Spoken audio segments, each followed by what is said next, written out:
na oa e o mauna masawalia lete bela o mausuapa lo uali ie la bea i mai ai lau au mauna ua o iloa lawana e whaia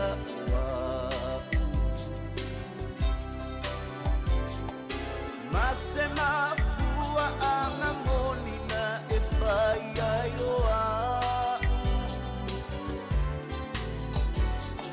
Whaailoa mai lo uali ilo Fina ngalo mamanu o maua lo uola Lo uali ie Whaailoa mai ai lau au auna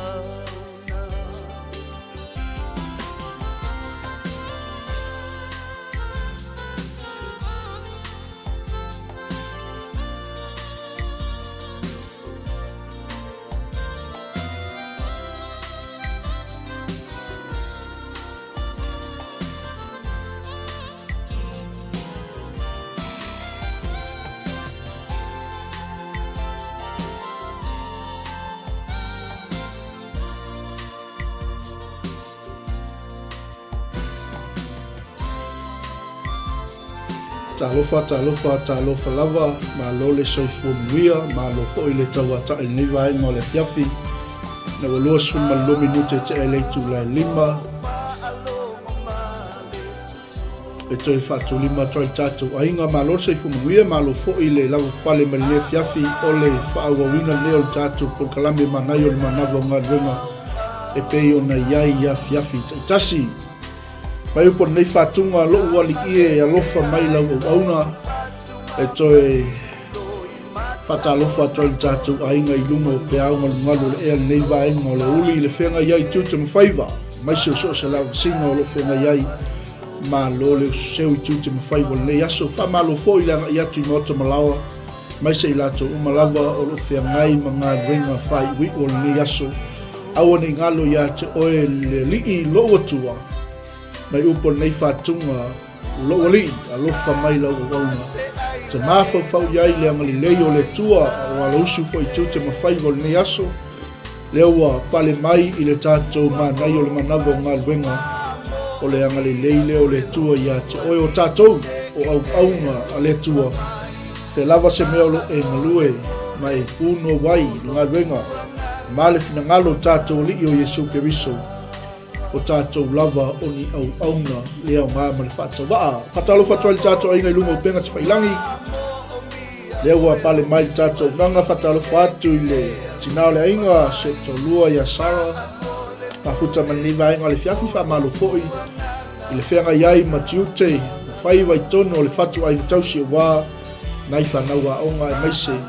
O le tapena ina, o le kuka, mo le fiafi a wā, alo ma whanau, whamaloa toa ni foi vainga o le fiafi, i le to finepele i le lii, ia anga le lei anga lufa, ma lo le ngalue, ma lo le ono sa i leo tātou iai nei vainga o le fiafi, i le tātou Manai o le Manava o ngā Galuega. Awane ngalo ia te oe se atu tātou por kalame, pe i ona iai tātou whātunga na le lii, a lofa mai lau o auna mo le toila nganga whaftaitele le tātou ainga ma lo le ngā lulue ma lo foi le ono sai 𝚘𝚘𝚒𝚝 o lo tau whenga iai e le ngata i tono ainga tono mauta malawa mai se foi la tau sa usu i le whanua le nei aso mai se la tau no atu i le sami ia ua lava le whenga iai ma le tau singo ainga mai se foi la tau no usu i tono company malo leo tātou iai tātou nanga lewa inga le fiafi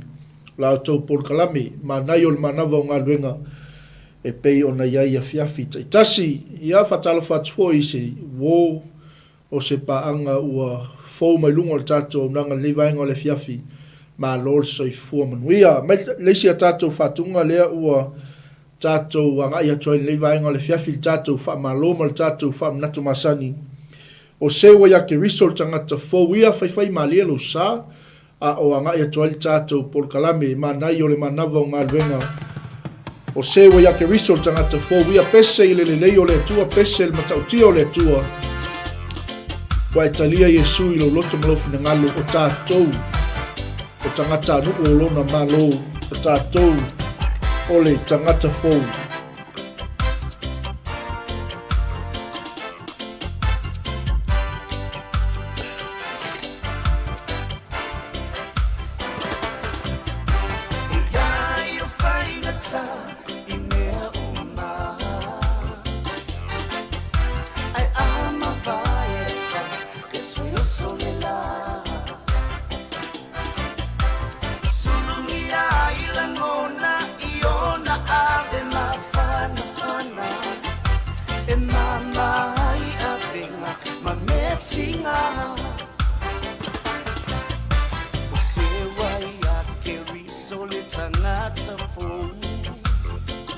Ioi.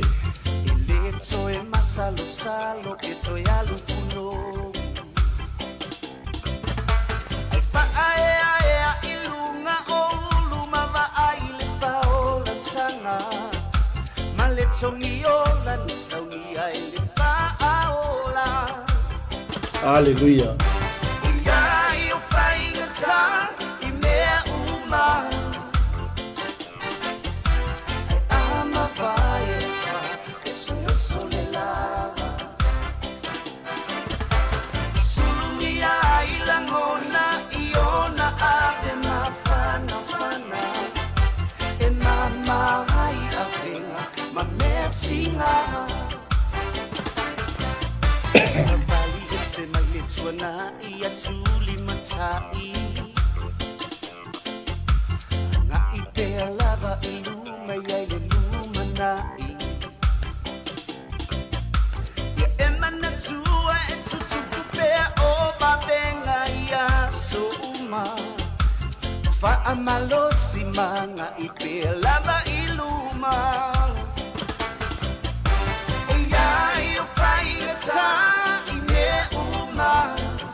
Ioi, o se wa ya ke riso tangata fōia mai la o tau tama whanau siwe walesi. Aua te tau mamau ma tātou li o Yesu ke riso o le na te whaapaleina oi, o le na te whaatotoina oi, o le na te tautai a te oi, tātou wholaunga ma tātou sawalina.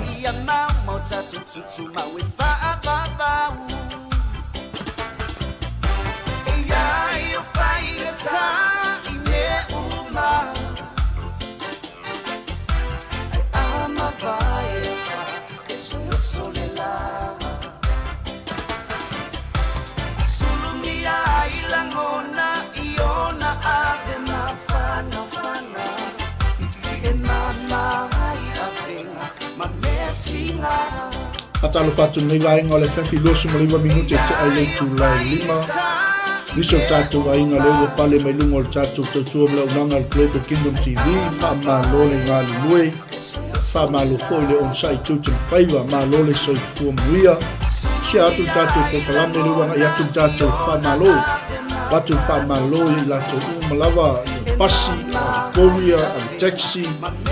Lato malawa o lato o tautai o le ala safe ngai ma le Galuega i le nei vaenga o le aso ma lo le soifua mia ioi o sewa ya ke riso le tangata fōia mai lauto o auna sive walesi mo le atoi wha ma lo ma wha taitele le auna le tua sunga i le lia wao ia ulale na futou lale ma le mafutaina o le tātou polo kalami o le malu o le tae au whalenganga e pei o na iai i tae au te tasi.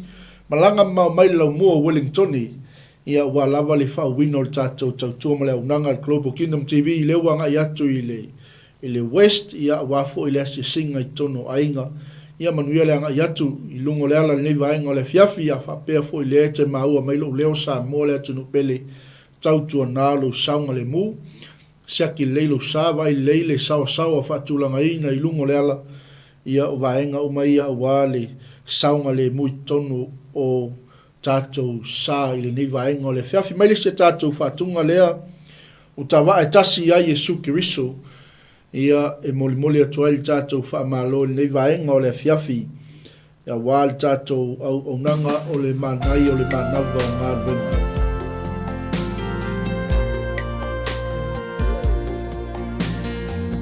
Atalofa atua i tātou ainga i rungo penga te whailangi e lea e te maua mai tātou au nanga atalofa atu i atua i swafa au le leio lo tātou li o Yesu Kiriso whaamanuia le tua i le mafuta mai nei vaenga o le afiafi.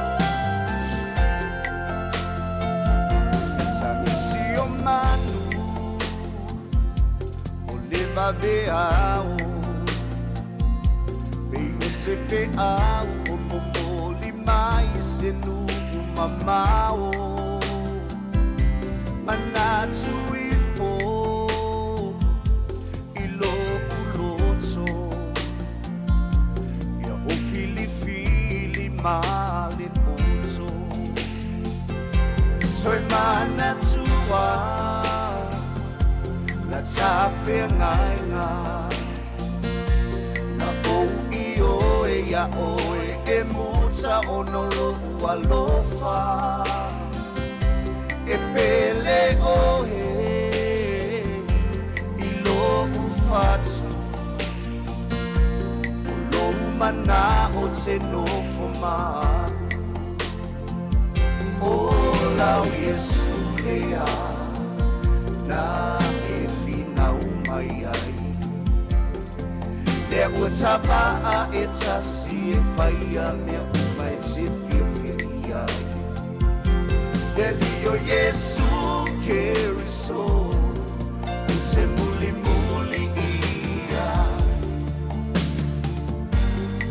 ia la volo masai.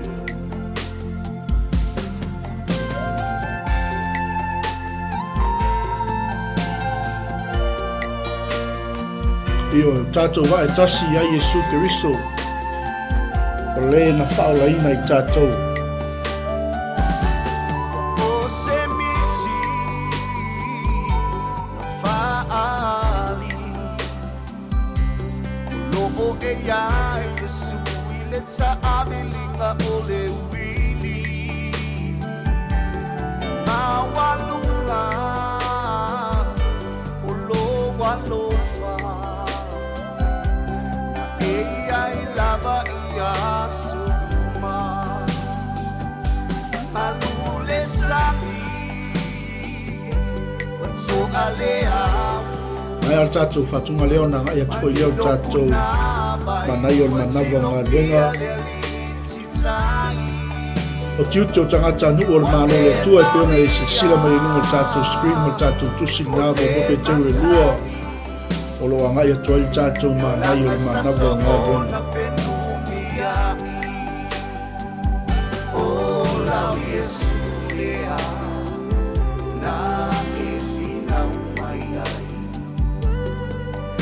Utava it's a sea fire me my Sivia. Delio Yesu Kiriso, se muli o ia la volo masai. O la Yesu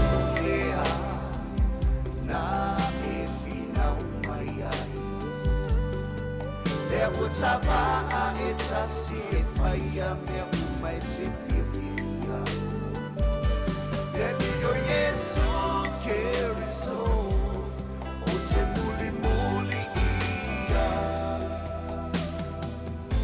o ia la volo masai.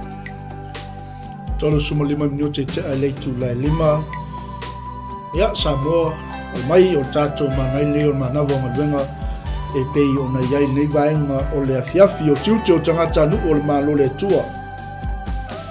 O le lua nei vaenga o le anga ia toi tatou manai nei vaenga o le fiafi whamaloa toi fo le tatou ainga leo wa pale mai lungo le tatou nanga sau ya Yesu i la nupu ma le vaenga lona lua e whape fea o na ola i la tauwa o mai ya Yesu ia whamonia le tua i lo mafuta mai nei vaenga o le fiafi ona tatou anga ile le tatou tuswetau nei vaenga o le fiafi o iolo o apu ai mai ai le apostolo Peteru mai au mai ai tiute o tangata anu o le malo le tua e ona iai vaenga ua filfilia mo tatou nei vaenga o le fiafi fai mai leo le apostolo ia tu e seina e outou le loto leanga o Malava ma le fa ole uma ma le tau pelo ma le mataua ma le tau talatalanga leanga o Malava whapei o tama mea whatoa whanau mai ia nau o tau le sua susu e le sui o le upu ina ia o tau tutupu ai e a whai o tau i loa e anga le lava le ali sau ia Yesu i lana upu e whape whion tātou tali atu i le upu a le atua o tiute o tangata anu o le malo le atua o le awalala lea tātou te tali atua i le upu a le atua ta whaiwa e filfili lau loto e te sau ia Yesu. O le tātou tu eseina lea o le loto leanga o Malava, o le faa o le uma, o le tau pelo, o le mataua, ma le tau talatalanga leanga o Malava. Whapea lea o le afionga le atua. E whapei o tama mea, whatoa whanau mai ia nau o tau le sua susu, e le sui o le upua le atua. Ina ia tutupu ai o tau. Pe a whaiwa i loa e o tau. E anga le lei lava le ali. O ti utela ia o tangata nu o le malo le atua. Ina ia tau mawhai. Ona tu e se ina o mea malava. O loo whapena ona iai le loto leanga. Wha ole tau pelo mataua. Tau talatalanga leanga malava. A ia iai le pulu nau ia te tātou e whapei o tama mea whatoa whanau mai. Ia nau i le sua susu e le suia. O le ata lea o le afionga pa ia le atua. Ina ia tutupu ai tātou leanga o looanga le lei mai lava le ali. Ni ia le atua. Tātou anga i lea i le whaitawina o le afionga pa ia le atua. Pei ona iai le vaenga mua filfilia mo tātou nei vaenga o le fiafe whapea. Sau ia Yesu i lana upu. Mai leo le fionga le atua. O tau o mai a te ia. O le maaola o ia na lafo ina e tangata. A ua filifilia e le atua. E tā ua lava. Amene. O tau foi. Wati na e o tau e pei o maaola. O le fale anganga. O le osi taulanga pa ia, e a watu taulanga whaaleanganga e maalie i le atua. Ona o Yesu Keriso. E whape whea la ona tātou tali atu i le upua le atua, e pe on tātou iai le vaenga mua o le tātou manai, le vaenga o le fiafi sau ia Yesu i lana upu. A le ua, whetalai mai le upua le atua mo i tātou. O tau o mai a te ia o le maaola, o ia na lafo ina e tangata, a ua filifilia e le atua, e tā ua lava. O le tamai mamoe na fasia, a ele i whaavaina le neila lolangi. Lea e whai mai le fionga le atua. O tau o mai a te ia, o le maola o ia na lafo ina e tufunga faufali. A ua filifilia e le atua, e tā ua lava. Mai la ia o le fionga le atua, o tau foi, wāti na e o tau, pei o maola o le fale anganga. O le awosi taulanga pa ia. E a watu taulanga fale anganga e maalia i le atua. Ona o Yesu Keriso. Pi ia le li. O lau saula ia Yesu i lana upu. Ma le tātou tali atu i le upu a le atua. E a vea ai tātou o mai. Ia Yesu Keriso i o le maola na lafo ina e tangata. A ua filifilia e le atua. E tā ua lava. O tātou fo, o atina e tātou e pei o maola e whapei o Iesu Keriso o le fale whaaleanganga o le awosi taulanga pa ia e a watu taulanga whaaleanganga e maalie le atua ona o Iesu Keriso o le ala no nofuanga o le ale tūlanga o lo e tū wai o oio tangata o le atua wa isau ia Iesu mai tali atu i le upo a le atua e manai a tātou o i le upo a le atua le neiva enga o le fiafi o lo wha manatu mai ai a te tātou le tā ua o le tangata e mingau e ava e tali atu i le upo a le atua e iai le mamalu e iai le matango fie i ielele fai melola i o le fionga le atua a wā fo'i ua i le tusi whauta o te tuu i siona le matuli manu a Filifilia o Iesu Keriso lea ma le tāua e le mā fo'i se whātua i ate ia ua i ate o tau e whātua o le nei mamalu amene o le mamalu la lea o Iesu Keriso o le matuli manu na lafo ina e tangata leo o tātou whātua iai leo o tātou talitonu iai mai la i o le fionga le tua ua iate o tau o e whātua o le nei fo'i mamalu a o e whaalongo ngata o le maa na lafo ina e tufunga whaifale ua avea lava lea ma maa tuli manu o pitolunga ma maa e tausua iai ma papa e tau teva ai abene vi ele tua e se male matang o fie o le fionga le tua mo tātou li nei vaenga o le fiafi o lo sau ia Iesu ma le tali atu o tātou le upo a le tua e mawhai iai o na wha o fuina o i le mamalu o le maa tuli manu leo Iesu Keriso e pei o na whai mai le fionga le tua o ia o le maola e wha pei fo i tātou o maola le ala whai mai le fionga le tua mo tātou wa iate o tau o e whātua o le nei mamani. Ai muli mai, whai mai le fionga le atua, a o e whaalunga tā, o le maa na lafo ina e tufunga whaifali. Ua vea lava lea maa tuli manu o pitolunga, ma maa e tau sua iai, ma papa e tau teva ai. Whamanuia le tua le neiva ainga o le fiafi lo ma futa mai. Mai la ia o le fionga le tua, o e tau suai la tou. O whaalonga tā i le upu na tau fia fo'i la tau i lea lava mea. Ameni. O le mamanu lea o le maatuli manu, lea ua whaofuina i tātou i lona mamanu. Lea ua maua lunga i o tātou nofuanga, ua maua lunga i o tātou tūlanga, o tātou o tangata o le mālo o le tua. Mai la i o la tuspa ia. A o tau o le tupulanga o Filifilia o tau. O tupu mausi taulanga. O le nuu pa ia. Ma le nuu na whaatauina mai. Ina ia o tau tau watu o na le lei. Na ia wala au ia te o tau na i le pouliuli. E o oilo na lava malama e matua ofo ai. Mai vai i le matango fio le upo le tua mo tātou ne vaenga. O le afiafi. Lea wasi itia i Iesu Keriso. Le maatuli manu tā ua na lafo inga e tangata loutulanga ma loutulanga mo tātou nofuanga lea ua avea ai tātou ma tupulanga Filifilia o le mālo le atua o tupu mausi taulanga o le nuu pa ia ma le nuu na whaatauina mai ina ia o tau tau watu ona le lei na ia wala au ia te o tau na i le pouliuli e o oilo na lava malama e matua ofo ai.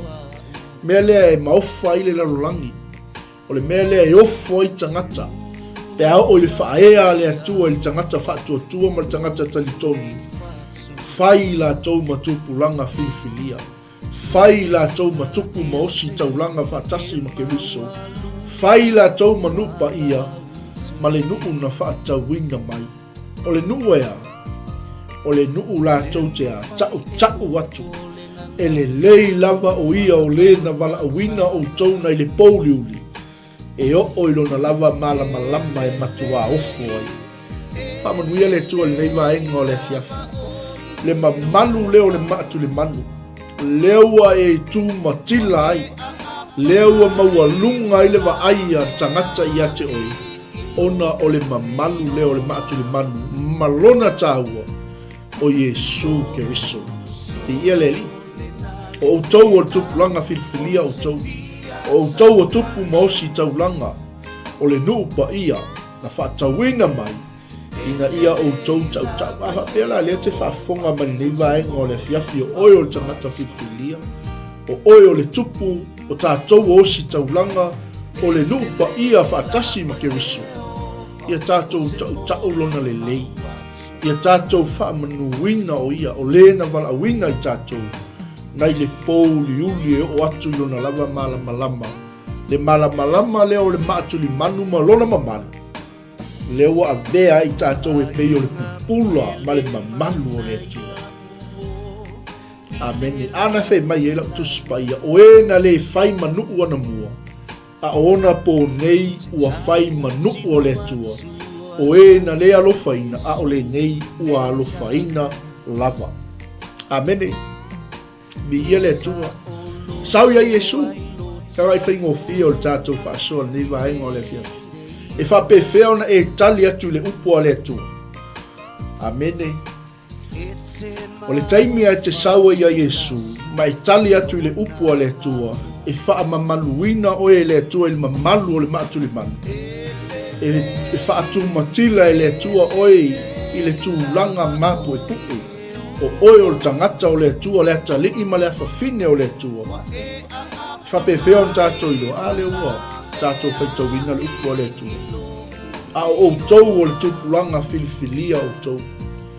O tupu maosi taulanga whaatasim Keriso le nupa ia. Na whaatawina mai. Na filifilia, ma vea i tātou, ma whaatawina mai tātou. E iai lo tātou wha moi moi. Tātou te toi tau watu le lei o le atua. Tātou te vi ia lona mamalu i aso o le tātou savaringa. Leanga o le whai mai o ia na wala awina i tātou nei le pōliuri. E o atu lona lava malama e matua ofo ai. Mi ia le li. O e na le whai manu o na mua. A ona po nei ua whai manu o le atua. Wai wai ai le matautia o le mamalu o le maatu le manu. E le avea i tātou ma whanau o le atua. A o le nei wa avea i tātou manu o le atua. Ona ua alofaina lava i tātou e le atua. Amene o tātou o le olive vau. O tātou o tangata. O nu esi. O e na le alofaina. A o le nei ua alofaina lava i lātou. Tupulanga filifilia. Tupu mosi taulanga whaatasim Keriso. O le nuku pa ia o le atua. Amen. Ia wai le Manai. Awe sipate viele li le la umal tātou Manai o le Manava o ngā ruenga. Mai leo le vaenga lona lua o le tātou Manai le vaenga o le fiafi. Vaenga mua mua. Sau ia Yesu. Ma e tali atu le upu o le atua. Lua. E whape whea na ola i la tau o mai a Yesu. Lea laua e sau ia Yesu. Leua e tali atu le upu a le atua. Lea e whai mai tātou tusi le vaenga o le fiafi. O le nei, ia tu e seina o le loto leanga u malava, o le faa o le ole, o le tau tala talanga leanga u malava. Mai leo le vaenga lona lua, e whape wheo na ola i la tau o mai a Yesu. E manino ale upu a le atua mo i tātou nei vaenga o le fiafi. E mawhai ei o na whaata mai a te i tātou, pe whape wheo na tātou wola. Ina o tātou o mai a Yesu Keriso whameila i o le fionga pa ia le atua. Tustusinga le apostolo Peteru le kalesia le aupele.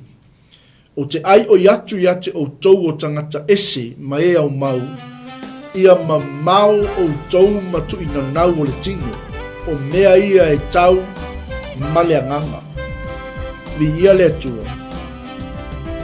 A tātou o maila ia Yesu. E tatauan tātou tau ma mao mai tu ina nau o le tingo. Ana e whai mai e lau tuspa ia. Vi ia leli. E whape whea o na ola i la tau o mai a Yesu. Mai Peteru, le au pele, o te ai o yatu ia te outou o tangata ese outou mai au mau ia mamau outou matu ina nau o le tinu o mea ia e tau ma le anganga ia le leia outou a mio i lumo nu ese o le mea la tau te fai upu le anga aia te outou peisia i o tangata a mio le anga outou la tau te vava aia ia outou a mio le lei o na la tau vivi ia tuai le i le atua i le aso e asi mai ai o ia mai vai e le matango fio le upo le atua le ola ina e le tangata anuku o le malo le atua o lona faiva lea o lona tiute lea o lona matafa ioi lea o lea o le tatou tau mamau ma tuina nau o le tino tuina nau o mata ma le whaalialia vale o le nei o langa o inga tauna le leia tatou a mio anga fei mai ia le fionga le atua ia le leia o tau a mio i lumo o le ese o le mea lea la tau te fai upu le anga ia te outou e le anga lo le tatou a mio fai upu o tangata a le fai mai tuspa ia peisia i o tangata a mio le anga outou la tau te vaava aia ia outou a mio o na la tau vivi ia tuai lea i le atua i le aso e asi mai ai o ia o le taimi e tanu wese ai ma le tuina nau o le taimi ai le leia i lau a mio e au e vi ia e tangata e vivi i tangata i le atua le aso e asi mai ai o ia amen fa pe fea lao na ola i la tau o mai a Yesu ai whaingo fia le tatou o mai a Yesu a o le ola ina o le tatou talitonunga ma le tatou o mai a Yesu e tatau o le tatou tau mamao mai tuina nau o le tino i ia le atua i ia le li tau fo i on tatou wa ngā wai tatau i le a mio le lei i ia le atua tau on tatou usu stai le fionga le atua tau tatou usu stai i whainga malo tau tatou stai i pulenga amene whamaila ia o la utuspa ia o le mele sili ai ona tatou o la ina le tatou o mai a Yesu Keriso ia o tou usu stai i tō whinga uma a tangata au wao le lii po le tupu o ia o le tupu silisili o ila toua wa auina mai e ina ia whaasalaina e a mio leanga a ia vi ia e a mio le lei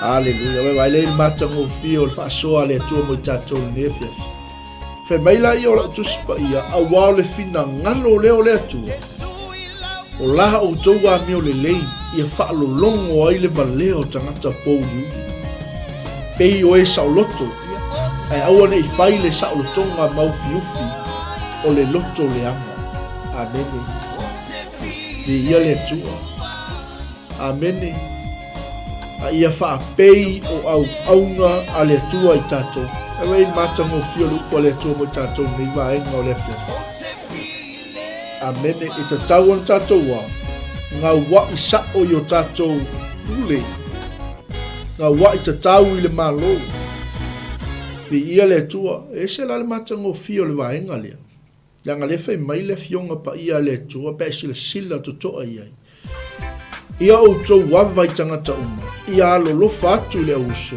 ia mata tau i le atua ia ava i le tupu amene e le tangata fe me ava i le atua e mi ngao e wha alo ai alu le fale e tia i tuspa ia le falsa se ava le mea nai le atua amene ai o loo au mai lava le whaataita inga sili mo i tatou le maatuli manu o lona mamalu mo lona tāua le ua tu matila ai tatou ma le tatou ngā lulua e le finangalo le atua mai la ia o le fionga le atua mo i tatou e whauma to i tatou manai le fiafi tau ia ma le tatou taimi o outou au auna ia outou sustai ma le mata uma i o outou matai auane i ngata ai i e anga le lei ma e anga malu a o e a mio pa a fo Aleluia praise the Lord so nelia i lau pule na iai pe a mio le lei pe a mio pa a le fai mai le fionga le tua o tou au ona ia o tou su stai ma le mata uma io o tou matai au ane ingata ai ie anga le lei wewa ai ma e anga malu ai a toa ma e a mio pa a foi au a te fai al fa masinonga o le atua le taui o le atua na te fai al fa masinonga fai mai lai o la tuspa ia au wā o le mea le nei e malie pe a fai o le loto fuatia i la le atua e ono sai ai se tasil tinga o lo fa tinga ina fua lava o ia amene awa pe se asevi inga e maua pe a fai tote ono sai pe atu ia o tou ono le sala i ia le li mai la ia o le fionga le atua ai a fai tote ono sai pe atinga ina o tou a o a mio le lei o le mea lava le malie i le atua amene amene o Yesu ke riso le faa o onga mo tangata malava mai le o le fionga le atua awana wala a wina o tou ona o lea lava mea awana tinga ina ke riso o le suio o tou ua tuina mai ai e ia le faa o mo o tou amen ina ia o tou wa ina ia o tou muli atu iona tūlanga a au ai ei seisi ka ngaka ke mga o mauro le soifuanga le tatou te iei mauro Yesu ke riso i lo langa tala vau au e te mauro ina tangata o lalangi mauro Yesu i lo langa nanga fei mai ei ina ia o tou muli atu iona tūlanga a au oai o le na wala awina i tatou mi ia le atua awana tinga ina ke riso o le sui o tatou mi ia le atua au atu ina mai e ia le faa o mo i tatou umalava ina ia o tatou muli atu iona tūlanga au o le na le anga sala lava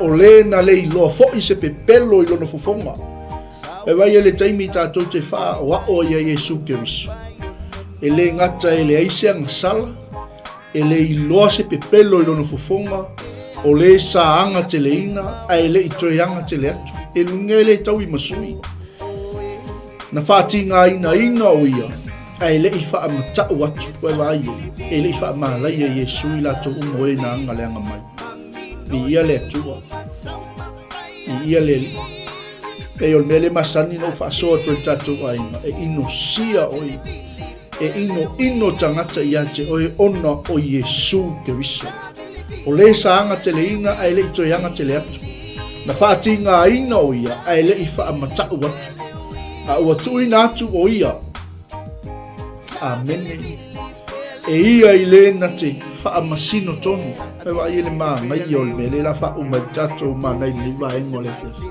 mele au e te popoli au e te atu wale ai sea o loo soi fua o tatou wha masino tonu oai o Yesu ke riso lo tatou oli o le na wala uwina i tatou amene a ua tuina atu o ia e ia i le na te wha masino tonu o le na ave na e ia lava tatou anga sala i lona lava tino i lungo le satauru ina ia te au tau mang sala tatou te nofo ai le ami o tonu e vai le matango fie o le whaataita inga lewa au mai e Yesu ke riso mo tatou amene o le na ave na e ia lava tatou anga sala i lona lava tino i lungo le satauru ina ia te au tau mang sala tatou te nofo ai le ami o tonu vi ia le atua ke i lor tatou ami o tonu e pispisia e pe o le i o le ma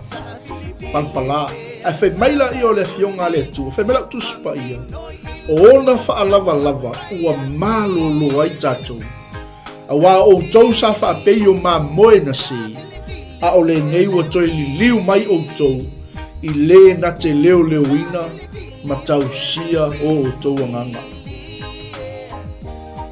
i ia le tua o tatou Manai na Manava o Galuega ni vaenga o le fiafi fai o tuali tatou tautua malaunanga Global Kingdom TV whaamanu ia tele le tua tāle tulai ono ia le wanga ia tu tātou tauranga fiafi. Ono Yesu, amene, ma amene, ma amene. Soifua ma ia manuia.